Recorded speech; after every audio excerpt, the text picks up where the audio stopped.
ULTIMEA Solo B30 Pro. Let's begin by carefully opening the box. Inside, you'll find your ULTIMEA Solo B30 Pro accessory pack. Here is a user manual and some accessories, along with our all-in-one soundbar. First, let's get to know the soundbar. Begin by centering the soundbar in front of the TV. Also, take a look at the back, where you'll find 5 ports.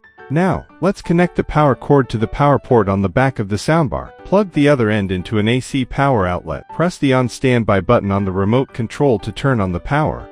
You will see the indicator light flash green 3 times. The soundbar is now powered on. Alright, it's time to connect your TV. This video will show 3 common connections. Firstly, connect to your TV via optical output. Remember to remove the protective cap from both ends. Insert one end of the optical cable into your TV's optical out port. Then insert the other end into the optical port on the soundbar. Press the opt button on the remote control to select the opt input. The soundbar's indicator light will turn purple. And here's a tutorial on how to debug the TV's opt connection. Taking the TV in the video as an example, go to Settings, Sound Output, Optical. Secondly, we will show the O connection. Plug the straight end of the O cable into the O out port of the TV. Insert the angled end of the O cable into the soundbar. Select the O mode via the O button on the remote control. The soundbar's indicator light will turn green. Note, if you want to switch to another mode, please remember to unplug the O cable from the TV and soundbar.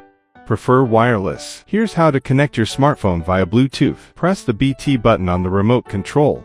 The soundbar's indicator light will turn blue and will keep blinking until pairing is complete.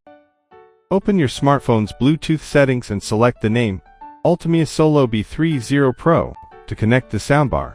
If your TV has Bluetooth output, you can also connect the soundbar wirelessly. Here's a tutorial on how to debug the TV's Bluetooth connection. Taking the TV in the video as an example, go to Settings, Sound Output, Bluetooth. Just like with your smartphone, select the name, ULTIMEA Solo B30 Pro, to connect the soundbar. When you see the indicator light turn solid blue, it means the Bluetooth connection is successful. Sometimes you may follow the steps to connect, but there is no sound. Don't worry, this usually requires a TV setup change. Go to your TV settings, Sound, Expert Settings, Digital Output, and select the audio format PCM. Different TVs may have different setup steps, but normally you would go to Settings, Sound, and then select Digital Audio Format PCM.